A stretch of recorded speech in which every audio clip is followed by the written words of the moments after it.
Hello guys, this is Recaps Now here.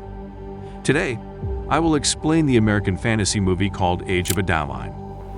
Spoilers ahead, watch out and take care. The lead character of the movie is a 21-year-old woman named Adaline Bowman. In the opening scene, she goes to an apartment and purchases a fake ID using a different name. Then she returns home and feeds the dog before leaving for work. It seems to be a normal San Francisco day for Adaline, until her colleague gives her archives that contained reels of historical events from the past. An excited Adaline agrees to go through the reels and takes them home. She sets up a projector and watches videos from historic times and is fascinated by them.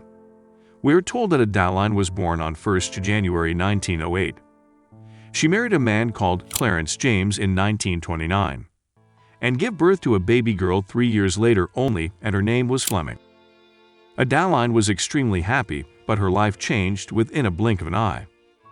When her husband dies of a car crash in 1937 at the time, when the Golden Gate Bridge was being built. 10 months pass after her husband's death, and she is seen driving off to her parents' cottage. We see that night, there was snowfall in the usually dry Sonoma County, California. Adaline was having poor visibility, and as a result, she crashes into a ravine and dies due to freezing inside the water in a tragic accident. However, a magical thing happens next. She is struck by lightning and gets a new life. And from that very moment, Adaline stops to age. We see as she became older she understands that she has a unique condition. She thinks that it was due to a good diet, exercise, and pure luck. However, as time passes, we see her appearance is considered unusual for her age. As her daughter, Fleming, grows old, we see that they looked more like sisters and not a mother and daughter, but still, Adaline did not age a day. One day, while Adaline is traveling, she is stopped by a cop for a small traffic issue. But when she shows her ID, the man does not believe that she was 45 owing to her youthful appearance. This somehow frightens Adaline, and she understands that she could not survive with her current condition. Due to this, she relocates to San Francisco City, leaving her suburban home to study medicine and research more about her condition. But we see even after a year of lengthy research, she could not get any concrete information about her condition. She finally starts to believe that her condition of not aging had no proper scientific explanation and accepts it as a fact. One day while she is going back home, the FBI approaches her and doubts that she might be a spy due to her lack of residency records. The FBI stops the car beside a plane, and Adaline seizes the chance and flees from the place. From then on, she has continued on a run, switching states frequently to survive. In the process, she has used a number of fake identities. We see that it is 2014 and Adaline is now 106 years old. But neither does her appearance nor did her health change, and it is static at 29. On the other hand, her daughter Fleming ages normally and is old enough now to be considered Adaline's mother. We get to know that currently, Adaline is living with the disguised name of Jennifer Larson. And we also learn that she will move to a new location in 7 weeks' time under another code name or fake ID. On her 107th birthday, her blind friend, Regan, invited her to a New Year's Eve party. We see Adaline is dressed to the stars and arrives at a luxurious and stunning mansion. While at the mansion, she notices her own pictures from the past. And those were almost 8 decades old and remember her friends from the past. After this, Adaline meets Regan, who jokes about the fact that only young men liked Adaline. Regan can be forgiven for this, as she did not know that Adaline did not age due to a pre-existing condition. As they talk, Adaline notices a handsome young man in the room whose name was Ellis Jones. The pair glance at each other a few times but do not have a conversation throughout the night. As the clock strikes 12, Adaline starts to depart from the party. At this moment, Ellis joins her in the lift. The pair start a conversation here and introduce each other, getting to more about each other in the process. Adaline introduces herself and says her name was Jennifer and tries to avoid Ellis. It is evident that Ellis was more interested in her than Adaline was in him. He sees her off in an awkward manner and asks her how they could catch up again. But Adaline declines to answer the question and leaves, wishing him a happy new year. The next day, she visits Fleming for lunch, and they have a nice and happy conversation, and they hug each other. Fleming informs her that she was planning to move and settle into a retirement home in a distant place. and we see Adaline is sad about it as she did not want to stay away from her daughter. The following day, Adaline is pleasantly surprised to find Ellis at her office. We see he has found where she worked and brings books for her as a gift of appreciation. This time around, he finally asks her out on a date, and as the man was trying hard to impress her, Adaline agrees to his demand.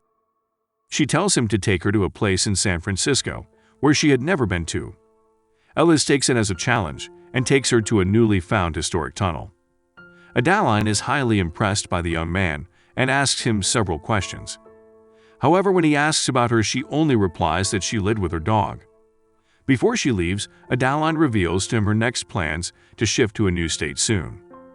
When Ellis learns about this, he asks her out on a second date and makes her accept the offer by saying a very bad joke. Next, Adaline visits Ellis's apartment for the date, and here also she is pleasantly surprised by Ellis and his unique dishes for the dinner. The two have a great time as they sip on wine and listen to jazz while having a long conversation.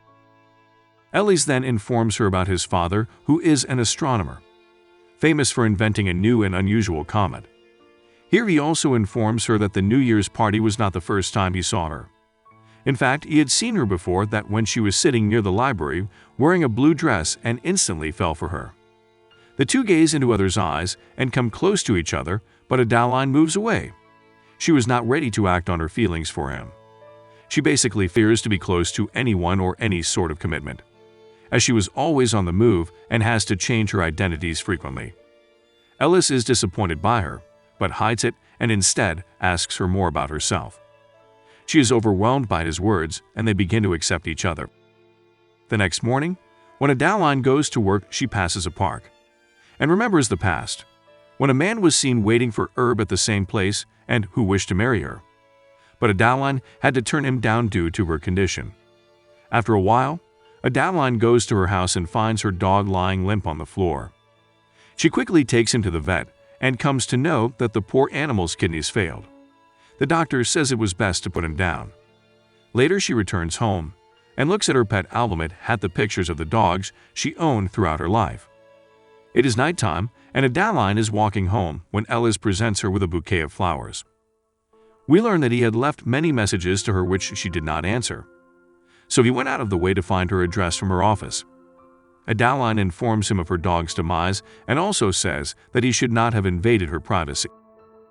All of a sudden, she leaves the place and tells Ellis to stay away from her. The next day, she again meets Fleming and tells her about Ellis. Fleming advises her to let loose and live her life for once and for herself. Adaline realizes her fault and feels sorry for being harsh to Ellis the previous day and goes to his work and apologizes. After this, they go out for a date, and this time Adaline takes Ellis to a drive-in movie theater in fashion in the 60s. We see that she explains the history of the theater with utmost passion to an highly impressed Ellis. After this, Ellis invites her to another date. This time, it was the 40th marriage anniversary of his parents. Adaline agrees on the condition that she will drive. The following day, they drive to Ellis's parents' house and pick up his sister Kiki on the way. On reaching the house, they are greeted by Ellis's parents, William and Kathy. When William sees Adaline, he mentions her name in amazement. This stunts Adaline, but she rectifies him and says that Adaline was her mother and she is Jennifer. The duo shares an uncomfortable eye contact moment, and then Adaline states that he might have known her mother. William is shocked to see the resemblance between Jennifer and his old friend Adaline, so he is astounded when she tells him that Adaline had passed away some years earlier. After everyone goes off to sleep, William is seen pouring himself a drink, and he remembers the old time spent with Adaline and how they met for the first time. At the time, he was only 26 and Adaline was 29. He helped her repair her car. The two had an instant bonding, and Adaline shared her real name with him, though she used the name Dela at the time to protect herself. We learn the two fell in love and traveled to the USA together. Here it is also revealed that William was none other than the man who was about to propose to Adaline. At the park, when Adaline got to know about this, she left him and fled as she loved him a lot, but could not let her identity to be revealed. At present, we see Adaline was unable to get sleep at night. In the morning, when everyone gathers for breakfast, William again raises the topic of Adaline and how nice she was as a person. We see a strange lie on his face as he talks of Adaline, which saddens his wife Kathy, and she leaves.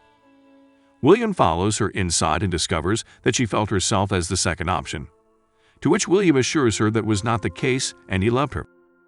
The day passes by, and at night, the family gathers around for a special and traditional game called tabletop trivia, in which William enjoyed an unbeaten record of 47 games.